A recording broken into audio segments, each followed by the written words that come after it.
నమస్కారం ETV news కి స్వాగతం ముందుగా ముఖ్యాంశాలు ఆంధ్రప్రదేశ్ కు ప్రత్యేక ప్యాకేజ్ పై వీడని ఉత్కంఠ రోజంతా సంప్రదింపులు తొలి ఏడాది రెవెన్యూ లోటు పూర్తిగా కేంద్రం భరించే అవకాశం ప్రధాని కార్యాలయానికి చేరిన ముసాయిదా పీఎంఓ స్పష్టతనివ్వగానే పోలవరం రాజధాని నిర్మాణ నిధులపై అరుణ జైట్లీ వివరణ వెనుకబడిన ప్రాంతాలకు నిధులు 6 ఏళ్లు కొనసాగింపు పారిశ్రామిక కారిడార్లకు 12,000 కోట్లు కేంద్రీయ విద్యా సంస్థలకు 5,000 కోట్ల వరకు నిధులు కృష్ణా జలాలపై ట్రైబ్యునల్లో కేంద్రం వాదనలు సెక్షన్ 89 2 రాష్ట్రాలకే వర్తిస్తుందని వెల్లడి వ్యతిరేకించిన ఆంధ్రప్రదేశ్ తెలంగాణ ప్రజాప్రతినిధుల వద్ద ఉపాధ్యాయులు పనిచేయరాదన్న సుప్రీంకోర్టు తక్షణం పాఠశాలలకు పంపాలని తెలుగు రాష్ట్రాలకు ఆదేశాలు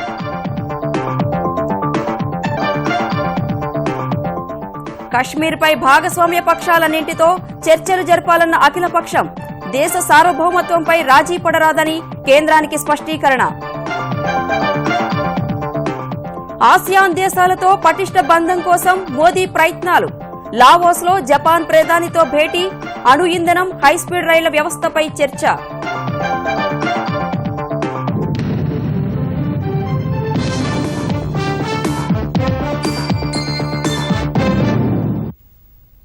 ఆంధ్రప్రదేశ్ కు కేంద్రం ప్రకటించే ప్రత్యేక సాయంపై ఉత్కంఠ కొనసాగుతోంది అమరావతి ఢిల్లీ మధ్య నిరంతర సంప్రదింపులు సాగుతున్నాయి ఆర్థిక సాయంపై సవరణల సిఫార్సులు సహా ప్రకటనలో పలు అంశాలను తప్పనిసరిగా చేర్చాలని రాష్ట్ర ప్రభుత్వం పట్టుబట్టగా పలు అంశాలతో కూడిన ముసాయిదాను ఆర్థిక శాఖ ప్రధాని కార్యాలయానికి పంపింది ఈ ముసాయిదాపై ప్రధాని కార్యాలయం నుంచి స్పష్టత వచ్చిన వెంటనే ఆంధ్రప్రదేశ్ కు ప్యాకేజ్ పై కేంద్ర ఆర్థిక మంత్రి అరుణ్ జైట్లీ ప్రకటన చేసే అవకాశం ఉంది ఈ ప్యాకేజ్లో ప్రత్యేక హోదా వల్ల వచ్చే ప్రయోజనాలన్నీ ఉంటాయని తెలుస్తోంది ఆంధ్రప్రదేశ్కు కేంద్ర సాయంపై ఢిల్లీలో ఇవాళ చోటు చేసుకున్న పరిణామాలు రాష్ట్ర వాతావరణాన్ని ఒక్కసారిగా వేడెక్కించాయి విభజన హామీల పరిష్కారానికి సంబంధించి ఢిల్లీ విజయవాడ మధ్య ఉదయం నుంచి రాయబారాలు కొనసాగాయి ఇరుగు పొరుగు రాష్ట్రాల అభ్యంతరాల్ని సాకుగా చూపి విశాఖకు రైల్వే జోన్ ఇవ్వరాదనే కేంద్ర నిర్ణయం సహా ఆర్థిక సాయం కూడా అంతంత మాత్రంగానే ఉందని సీఎం చంద్రబాబు అసంతృప్తిగా ఉన్నట్లు తెలుస్తూ ఉండగా ఈ విషయాలను కేంద్ర మంత్రి సుజనా చౌదరి ఎప్పటికప్పుడు కేంద్ర పెద్దలకు చేరవేస్తున్నారు అక్కడి నుంచి వచ్చే సంకేతాలను ముఖ్యమంత్రికి చెబుతూ సమన్వయకర్తగా వ్యవహరించారు ఈ మేరకు ఎంపీ సీఎం రమేష్ తో కలిసి కేంద్ర హోంమంత్రి రాజ్నాథ్ సింగ్ పట్టణాభివృద్ది శాఖ మంత్రి వెంకయ్య నాయుడుతో చర్చలు జరిపారు ఆంధ్రప్రదేశ్ కు ప్రత్యేక ప్యాకేజీ కోసం కసరత్తు చేస్తున్నట్లు వెల్లడించిన కేంద్ర ఆర్థిక మంత్రి జైట్లీ ప్రకటనపై నిర్ణయానికి రాలేదని వీలైనంత త్వరగా ప్రత్యేక ప్యాకేజీ ప్రకటన చేసేందుకు ప్రయత్నిస్తున్నట్లు సంకేతాలిచ్చారు ప్రత్యేక హోదా వల్ల వచ్చే ప్రయోజనాలన్నీ ప్యాకేజీలో పొందుపరుస్తామన్న ఆయన హోదాలేని రాష్ట్రాలు భరించే 30% నిధులు ఇచ్చేందుకు యత్నిస్తున్నట్లు తెలిపారు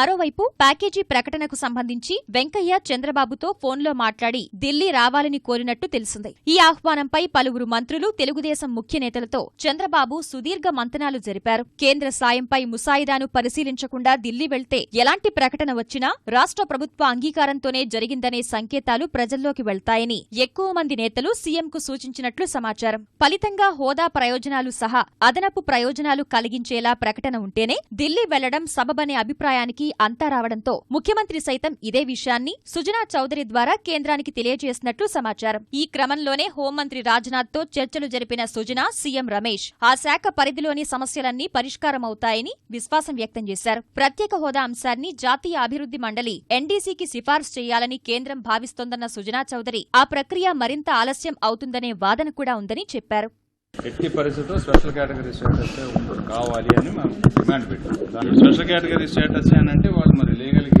మళ్ళీ రిఫర్ చేశారు ముందుకు వెనక్కి వెళ్తా ఉంది మా ముఖ్యమంత్రి గారు అయితే చాలా గట్టిగా ఉన్నారు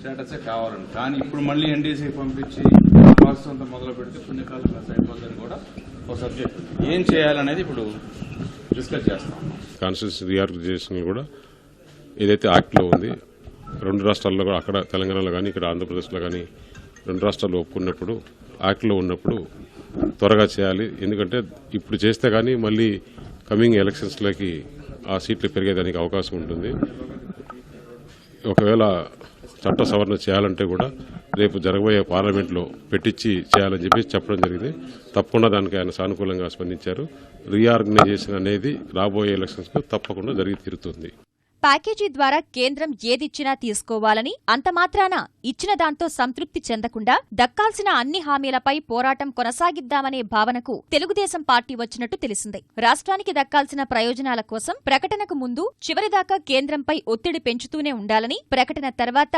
మిగిలిన హామీల కోసం పోరాటం కొనసాగించాలనే నిర్ణయానికొచ్చారు. ఈ విషయంలో రాజకీయ ఎత్తుగడల కంటే ప్రజా ప్రయోజనాలే లక్ష్యంగా ముందుకు వెళ్లాలని నిర్ణయించారు. సాయంపై పూర్తి స్పష్టత రాకుంటే గురువారం నుంచి అసెంబ్లీ సమావేశాలు ఉన్నందున సభ ద్వారానే రాష్ట్ర ప్రయోజనాలను ఢిల్లీకి తెలపాలని, అవసరమైతే మరోసారి తీర్మానం సభలో చేయాలనే ఆలోచనలో చంద్రబాబు ఉన్నట్లు తెలుస్తోంది.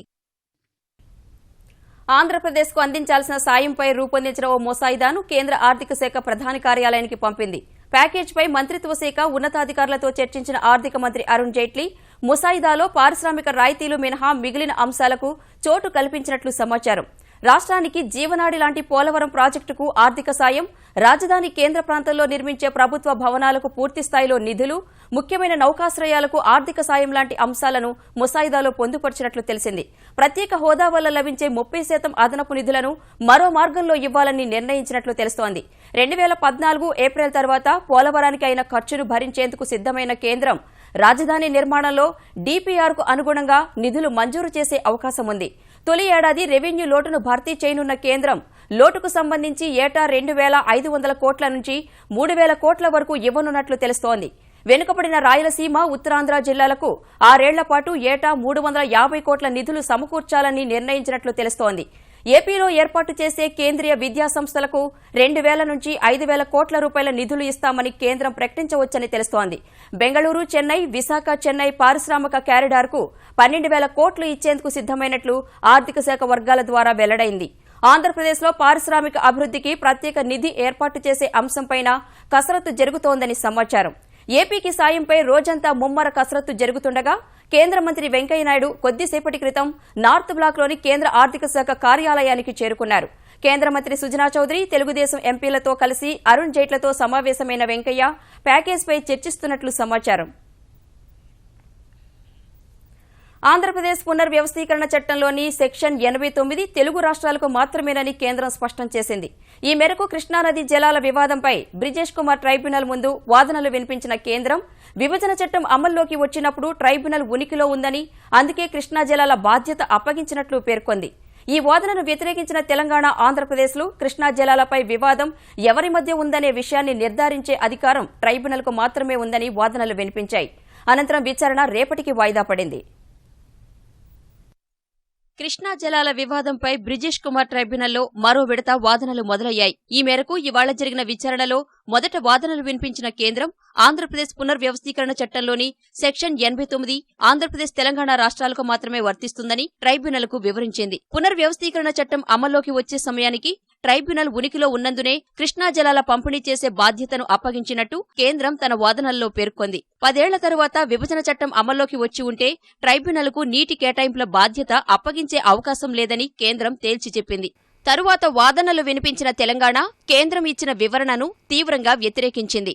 ఆంధ్రప్రదేశ్ పునర్వ్యవస్థీకరణ చట్టంలోని సెక్షన్ 89 కేవలం 2 రాష్ట్రాలకే వర్తిస్తుందని చెప్పడం సమంజసం కాదని పేర్కొంది. నదీ జలాల వివాదంలో ట్రైబ్యునల్కు అపరిమిత అధికారాలుంటాయని గుర్తు చేసిన తెలంగాణ కృష్ణా జలాల వివాదం ఏ రాష్ట్రాల మధ్య అనే విషయాన్ని నిర్ణయించే అధికారం ట్రైబ్యునల్కి మాత్రమే ఉంటుందని వివరించింది. ఈ విషయంలో కేంద్రానికి, సుప్రీంకోర్టుకు ఎలాంటి అధికారాలు ఉండవని పునరుద్ఘాటించింది. పునర్వ్యవస్థీకరణ చట్టం సెక్షన్ 89 ప్రకారం నీటి కేటాయింపులు 4 రాష్ట్రాలకు చేపట్టాల్సిందేనని పేర్కొంది. తరువాత వాదనలు వినిపించిన ఆంధ్రప్రదేశ్ కూడా తెలంగాణ వాదనకు మద్దతు పలికింది. సెక్షన్ 89 2 రాష్ట్రాలకే పరిమితం చేయాలనుకుంటే అందులో ట్రైబ్యునల్ ప్రస్తావన చేయాల్సిన అవసరం లేదని ఆంధ్రప్రదేశ్ వాదించింది. సరైన సమాచారం లేకే సెక్షన్ 89 2 రాష్ట్రాలకే పరిమితమని కేంద్రం వాదిస్తోందని ఆంధ్రప్రదేశ్ వివరించింది. 2 రాష్ట్రాలకే నీటి కేటాయింపులు చేయదలుచుకుంటే రావి బియాస్ లాగే ప్రత్యేక చట్టం చేసి ఉండేవారని వివరించింది. పునర్వ్యవస్థీకరణ చట్టంలోని సెక్షన్ 89ని రాజ్యాంగంలోని ఆర్టికల్ 4, ఆర్టికల్ 262కు అన్వయించుకోవచ్చని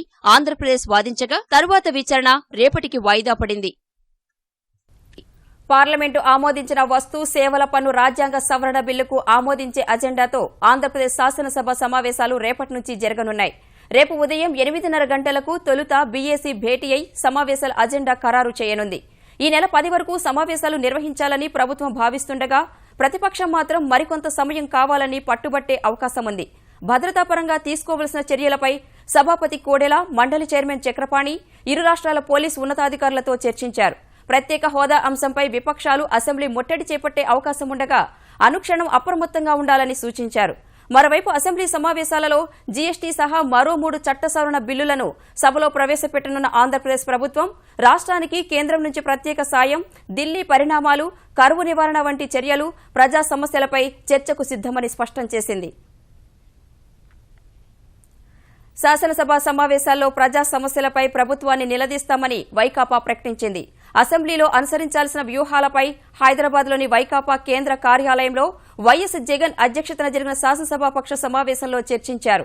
ప్రభుత్వ వైఫల్యాలపై శాసనసభ వేదికగా ప్రభుత్వాన్ని ఎండగట్టాలని, కరవు, రుణమాఫీ, ఓటుకు నోటు వ్యవహారం, రాజధాని భూకుంభకోణం సహా ఏపీకి ప్రత్యేక హోదా అంశాలపై బాధ్యతలను ఎమ్మెల్యేలకు అప్పగించారు. సమావేశాలు 3 రోజులకు పరిమితం చేయవద్దని, కనీసం 3 వారాలు నిర్వహించాలని డిమాండ్ చేశారు. సుప్రీంకోర్టు ఆదేశాల మేరకు తమిళనాడుకు రోజుకు 15,000 క్యూసెక్కుల చొప్పున కావేరీ జలాలు విడుదల చేస్తున్న కర్ణాటక ప్రభుత్వ నిర్ణయానికి వ్యతిరేకంగా రైతుల ఆందోళనలు ఇవాళ మరింత తీవ్ర రూపం దాల్చాయి. ప్రధానంగా మాండ్య, మైసూర్, హసన్ జిల్లాల్లో రైతులు నిరసన ప్రదర్శనలు, రాస్తారోకోలు, ధర్నాలు నిర్వహించారు. పలుచోట్ల విద్యాసంస్థలను బలవంతంగా మూసేయించారు. రోడ్లపైకి వచ్చి కర్ణాటక, తమిళనాడు ప్రభుత్వాలకు వ్యతిరేకంగా నినాదాలు చేస్తున్నారు. బెంగళూరు, మైసూరు జాతీయ రహదారిపై రాస్తారోకో చేపట్టారు.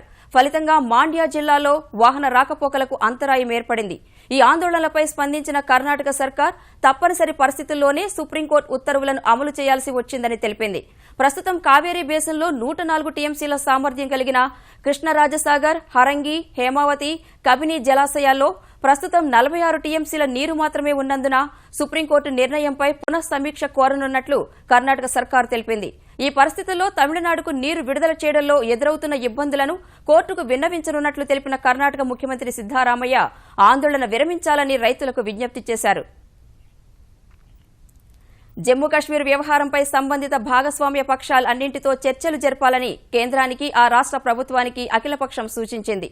అయితే దేశ సార్వభౌమత్వం విషయంలో ఎలాంటి రాజీ పడరాదని స్పష్టం చేసింది.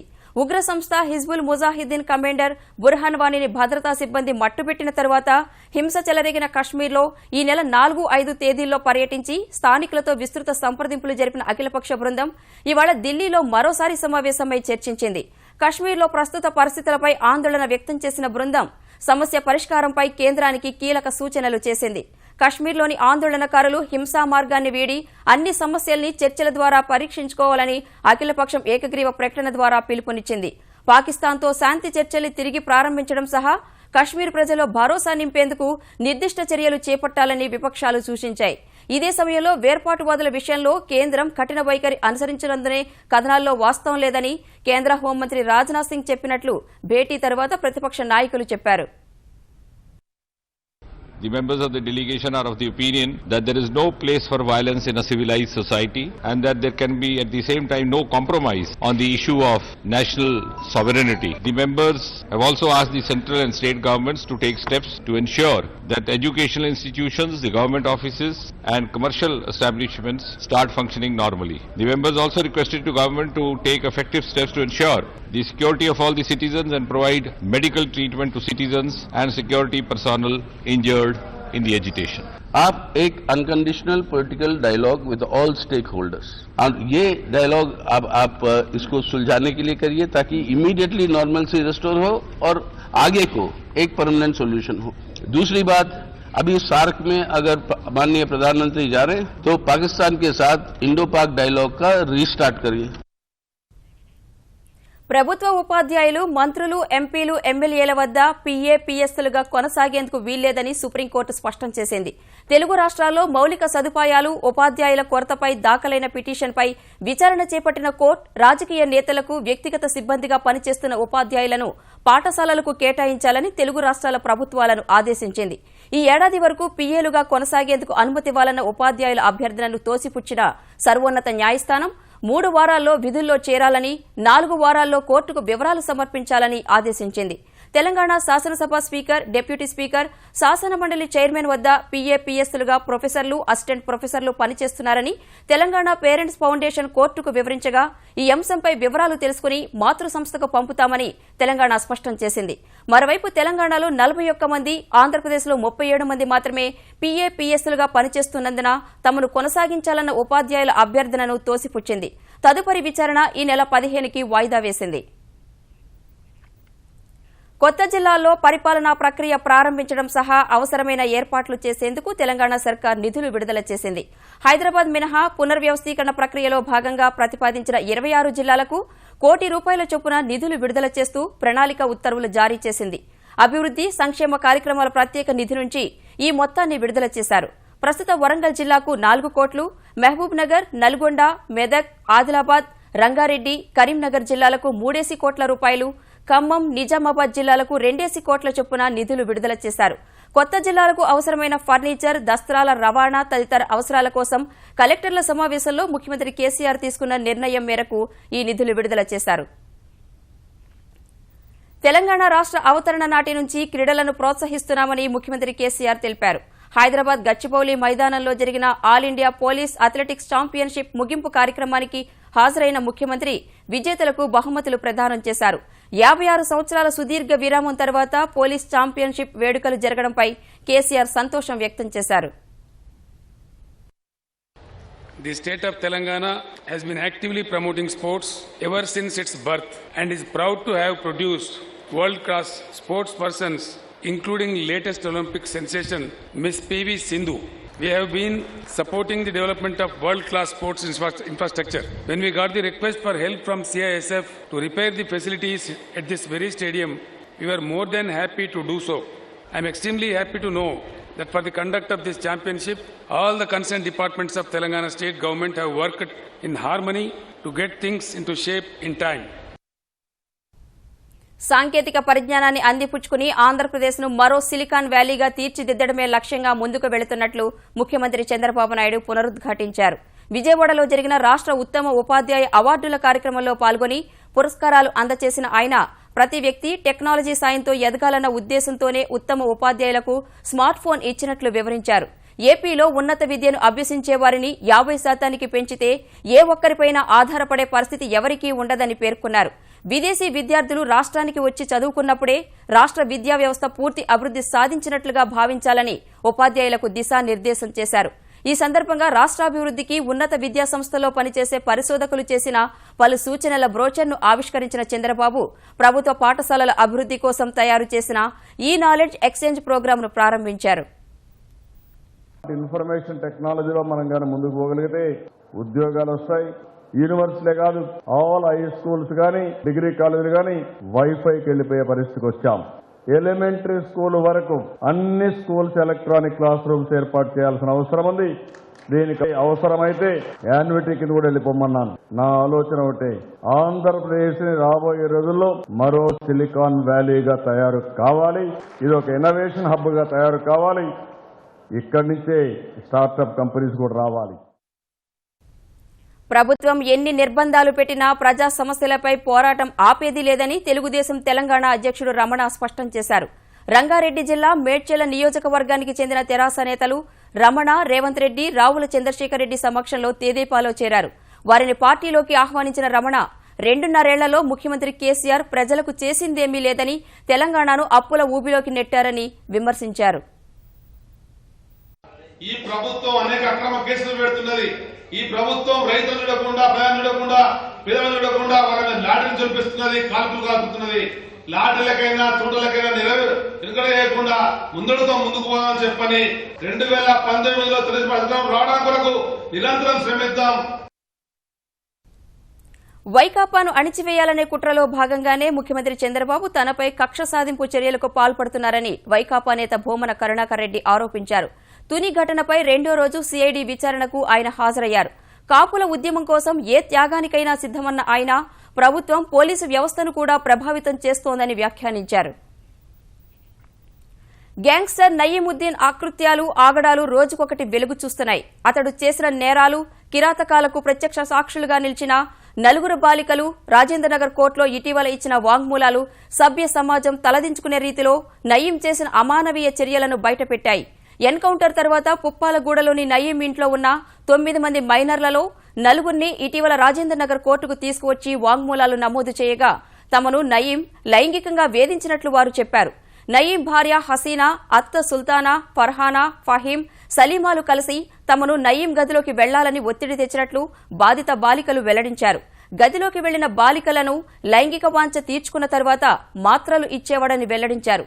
ఎవరైనా ఎదురు తిరిగితే మిరపరసం తాగించేవారని, తీవ్రంగా కొట్టేవారని పేర్కొన్నారు. అలా ఎదురు తిరిగిన నస్రీన్ అనే బాలికను నయీం హత్య చేసినట్లు పిల్లలు వాంగ్మూలమిచ్చారు.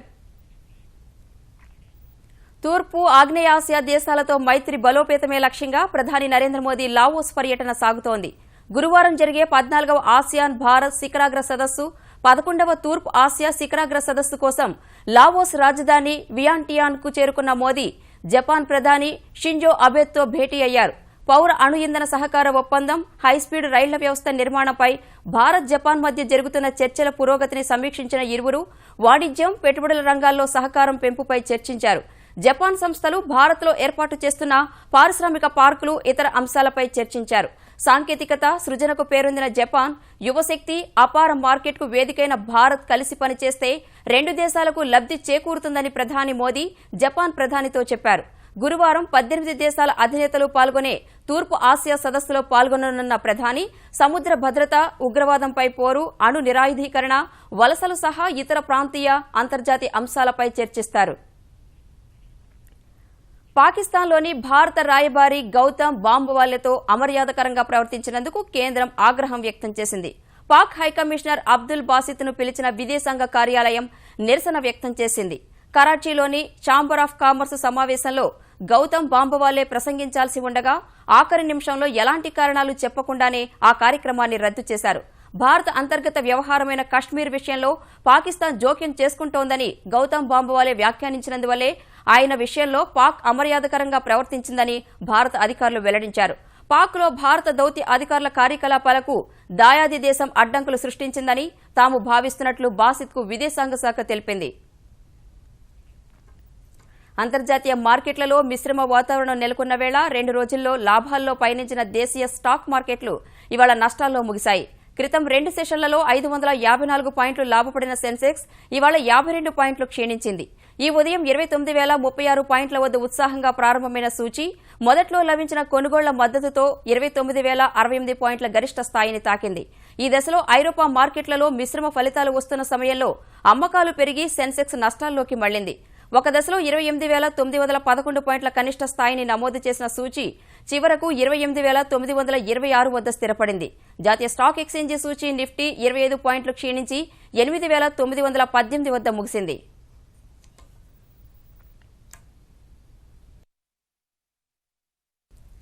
ఈటీవీ న్యూస్ సమాప్తం. నమస్కారం.